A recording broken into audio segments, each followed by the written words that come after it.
Assalamualaikum warahmatullahi wabarakatuh.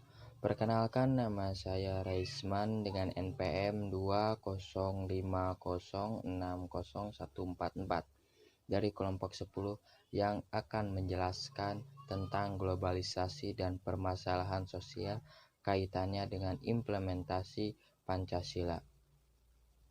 Pengertian Pancasila. Pancasila berasal dari kata panca yang berarti 5 dan sila yang berarti dasar, sendi, asas atau peraturan tingkah laku yang penting dan baik. Peranan dan fungsi Pancasila pada era sekarang masih relevan karena Pancasila mencangkup aspek-aspek dasar. Selain itu, Pancasila juga merupakan alat untuk keamanan dan kemakmuran bersama rakyat Indonesia.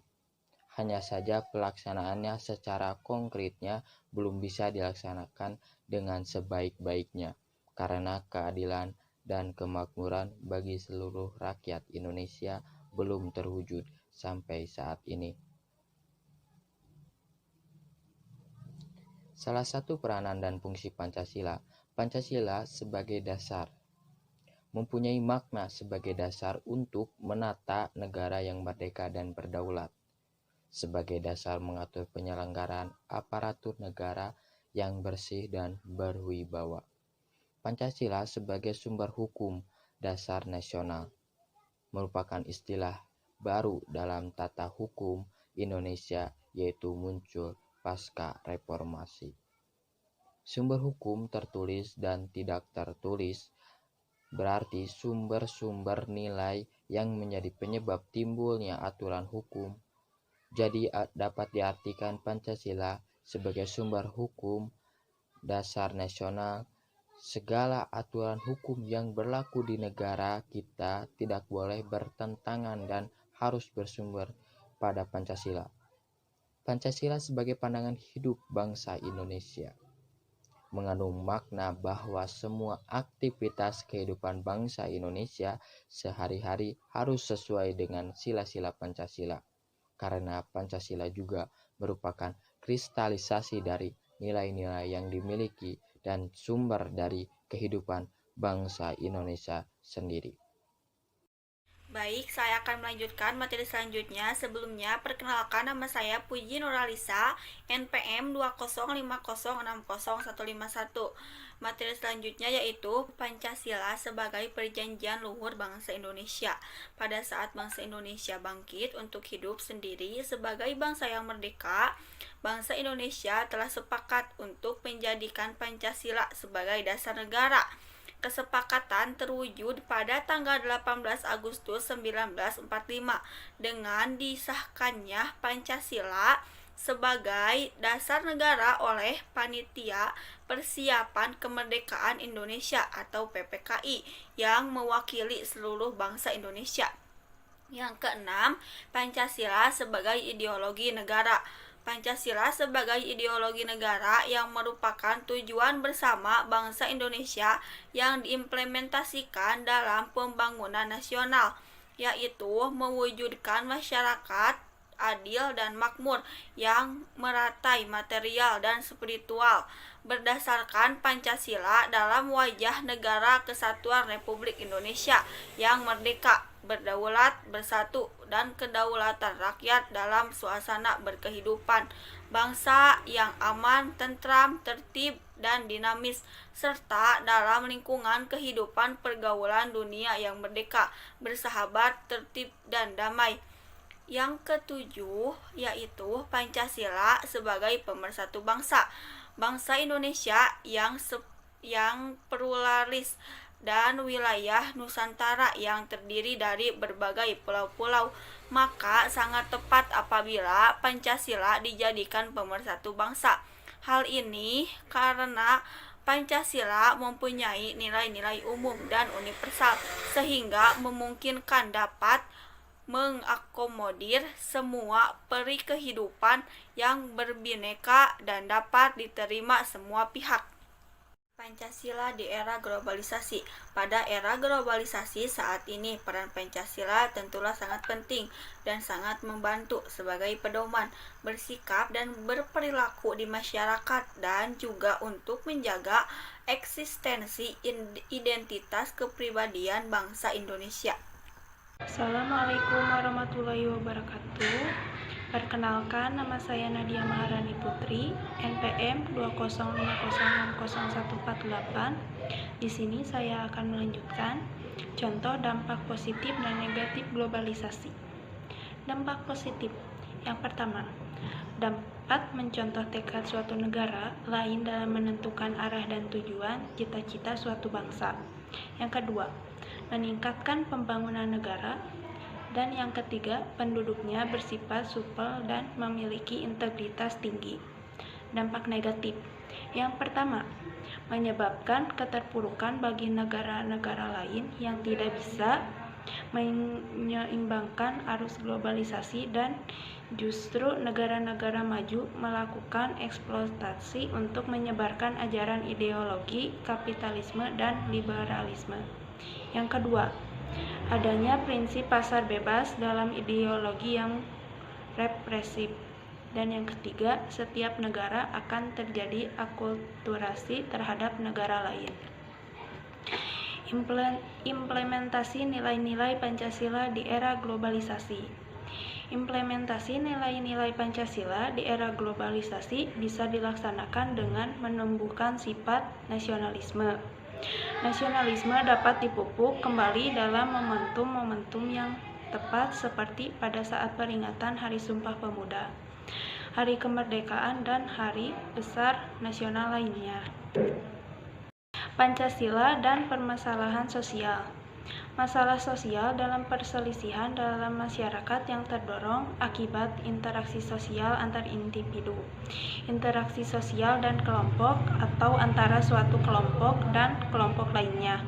Dalam keadaan normal, masyarakat akan terintegrasi di dalam kehidupan yang sesuai pada unsur-unsur kebudayaan atau masyarakat. Akan tetapi, apabila unsur yang telah menjadi kaidah sosial ini bentrok, maka dapat dipastikan bahwa hubungan-hubungan sosial akan terganggu, sehingga memungkinkan terjadi kegoyahan dalam kehidupan kelompok. Saya Fiona Oktaviana, NPM 205060168. Di sini saya akan melanjutkan materi tentang contoh permasalahan sosial. Contoh yang pertama yaitu pengangguran. Faktor penyebab pengangguran adalah kesalahan SDM atau sumber daya manusia Indonesia untuk berkompetensi dengan tenaga kerja dari negara lain. Salah satu cara mengatasi pengangguran dan sosial di Indonesia ialah dengan memberikan pelatihan tenaga kerja, memberikan pelatihan bahasa, serta pelatihan keterampilan yang membuat laku bekerja di sektor unggulan Indonesia. Contoh kedua yaitu korupsi. Masalah ini begitu pelik dialami Indonesia, bahkan pada saat ini masyarakat Indonesia seringkali dihadapkan dengan para pejabat yang menggunakan kekayaan negara untuk keperluan pribadi. Oleh karena itu, cara atau solusi dalam mengatasi korupsi ini bisa dilakukan dengan memberikan hukuman yang lebih berat dibandingkan dengan hukuman yang saat ini diterapkan. Kemudian contoh ketiga yaitu konflik ras. Konflik ras ini merupakan salah satu dari permasalahan sosial lainnya yang seringkali terjadi antara masyarakat Indonesia adalah konflik antar ras, karena tidak bisa menerima perbedaan yang ada dalam kehidupan masyarakat multikultural. Yang keempat yaitu kenakalan remaja. Masalah ini berakibat pada rusaknya mental remaja dalam menghadapi perkembangan perubahan sosial yang tinggi. Generasi muda yang sudah rusak bahkan bisa menjadi ancaman yang berarti bagi Indonesia. Cara mengatasi masalah sosial kenakalan remaja ini ialah dengan memberikan remaja penyuluhan serta bentuk kesibukan yang ada. Dorongan ini bisa dilakukan dengan memberikan fasilitas untuk mendapatkan beasiswa di luar negeri bagi remaja yang berprestasi. Contoh yang kelima yaitu penyebarluasan narkoba. Narkoba sudah banyak dipasarkan di Indonesia, bahkan dari sejumlah kasus pemerintah Indonesia melalui kepolisian pernah menangkap jumlah 4 ton sabu pada tahun 2018. Cara mengatasi masalah sosial ini ialah dengan memberikan pemahaman kepada masyarakat tentang bahaya narkoba, sehingga dengan demikian masyarakat akan mengetahui dampak negatif dari narkoba ini. Yang terakhir yaitu pendidikan yang rendah. Dengan pendidikan rendah, masyarakat tidak bisa bersaing dengan tenaga kerja di luar negeri. Bahkan bangsa ini identik sebagai pemasok PRT atau pembantu rumah tangga ketika bekerja di luar negeri. Oleh karena itu, salah satu sektor upaya mengatasi masalah sosial ini ialah dengan meningkatkan pendidikan dan terus-menerus menyebarkan pendidikan yang merata bagi daerah-daerah tertinggal di Indonesia. Implementasi nilai-nilai Pancasila terhadap permasalahan sosial. Negara Indonesia merupakan negara berkembang dengan banyaknya permasalahan yang ada. Salah satu contoh permasalahannya yaitu permasalahan sosial. Cara menghadapi permasalahan sosial ini yaitu dengan mengamalkan nilai-nilai Pancasila dalam kehidupan sehari-hari.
Kalian tahu tidak apa ideologi Pancasila itu? Dan apakah ideologi ini masih relevan di era globalisasi sekarang? Yuk, kita lihat videonya.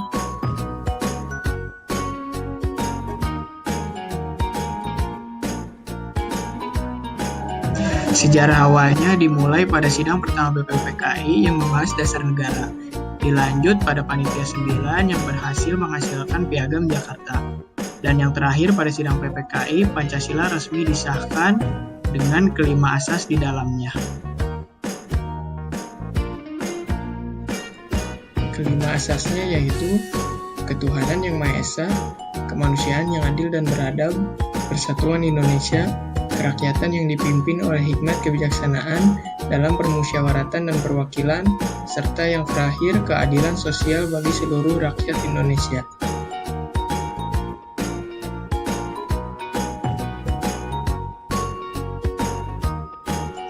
Pancasila dalam kehidupan berbangsa sehari-hari berfungsi dan berperan sebagai dasar negara sekaligus menjadi ideologi persatuan bangsa.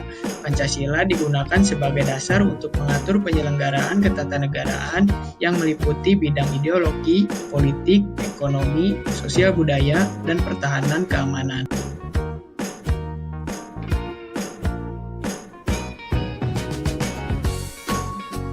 Di era globalisasi ini sangat disayangkan sekali banyak nilai-nilai Pancasila yang luntur. Terutama kita dihadapkan dengan berbagai macam hal yang masuk dari luar, seperti dalam bidang fashion, makanan, kultur, yang telah dijadikan oleh masyarakat sebagai gaya hidup baru pada masa saat ini.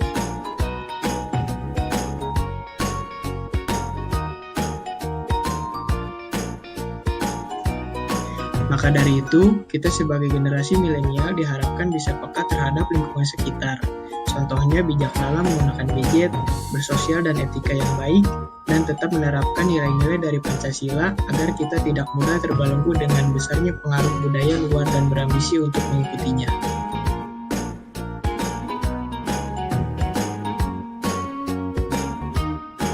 Solusinya, pemerintah mengambil peran menjadi pemberi edukasi. Upaya inilah yang harus dilakukan anak milenial sekarang agar pemerintah tidak lepas untuk mengontrol dalam menggunakan sosial media. Seperti membatasi penggunaan situs tertentu bagi pengguna yang masih di bawah umur, memblokir konten atau video yang bersifat sarkasme dan pornografi, serta adanya keamanan yang terjamin bagi setiap layanan pemerintahan agar selalu terverifikasi.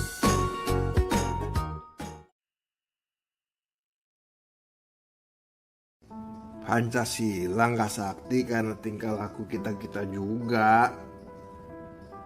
Beda dikit, langsung didiskriminasi, dibuat kubu-kubuan. Belum lagi soal korupsi yang dianggap hal biasa. Kita sekarang gampang rame, tapi gampang diacak-acak. Kayak daun kering, kalau ngumpul berisik, gampang dibakar. Kalau udah dibakar, lenyap. Nggak capek apa? Gini terus. Pancasila itu paduan kita untuk jadi orang Indonesia. Saya deh, nggak ribet kok jadi orang Indonesia. Jalanin aja apa-apa yang udah dibuat Bapak pendiri bangsa.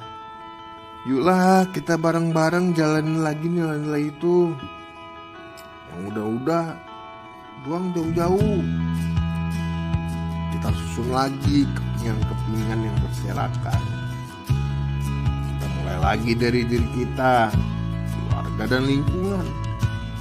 Akui saja generasi kita udah bikin nilai Pancasila nyaris hilang. Tapi masih ada kesempatan. Lalu anak-anak kita yang akan melanjutkan. Mumpung semuanya belum terlambat.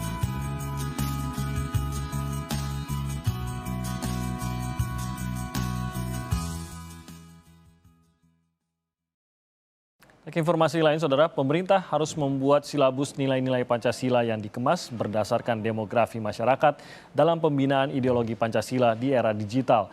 Langkah ini sebagai cara untuk memupuk kembali ideologi Pancasila yang tergerus oleh digitalisasi. Peran Pancasila dalam pesatnya teknologi saat ini kerap terabaikan. Padahal Pancasila dapat membangun karakter positif dalam berperilaku di era digital, khususnya bersosial media. Pengamat politik Karyono Wibowo menilai pemerintah dalam hal ini Badan Pembinaan Ideologi Pancasila (BPIP) harus membuat silabus yang sesuai dengan karakter masyarakat, mulai dari kalangan milenial hingga menyentuh masyarakat berpendidikan rendah. BPIP dapat menggunakan instrumen riset untuk menggali persepsi masyarakat dalam memahami pentingnya ideologi Pancasila di era digital. Bicara Pancasila di depan kalangan milenial, di kalangan milenial itu tidak tepat kalau terlalu filosofis ya, menjejali dengan teori-teori gitu ya, yang berat-berat gitu ya. Nah, oleh karena itu narasinya harus dikemas sedemikian rupa ya, sesuai dengan bahasa kalangan milenial. Masyarakat awam jarang baca, literasinya minim gitu, ya nggak bisa. Oleh karena itu saya kira perlu disederhanakan bahasanya, ya, kalimat-kalimatnya, diksinya, narasinya, kontennya itu. Yang penting adalah pesannya sampai. Sementara Rektor Universitas Islam Negeri Sumatera Utara, Saidur Rahman, mengklaim pemerintah memiliki dua arus utama untuk kembali memupuk ideologi Pancasila, mulai dari sektor pendidikan hingga peran penting Badan Pembinaan Ideologi Pancasila. Karena itu maka kita berharap pengarus utamaan ini melalui dua jalur. Ada struktur dan ada kultur. Kalau kultur kita inilah media, kampus, pendidikan. Tetapi harus dikawal secara struktur. Kita berharap BPIP. Karena itu RUU BPIP itu bagi kami menjadi sesuatu yang bagian penting dari upaya pengarus utamaan. Nah, kalau sudah ada BPIP, lalu kita secara kultur, maka menurut saya kita sudah on the track. Kita sudah bisa memastikan bahwa Pancasila itu akan tersosialisasi secara baik dan benar. Tingginya nilai toleransi dalam bersikap menjadi salah satu indikator keberhasilan menggaungkan ideologi Pancasila di era digital. Namun, hal ini harus selaras dengan kebijakan pemerintah yang menciptakan keadilan sosial bagi seluruh rakyat Indonesia. Tim Liputan, Kompas TV, Jakarta. Mungkin hanya itu pemaparan dari kelompok kami, kurang dan lebihnya mohon dimaafkan. Terima kasih. Wassalamualaikum warahmatullahi wabarakatuh.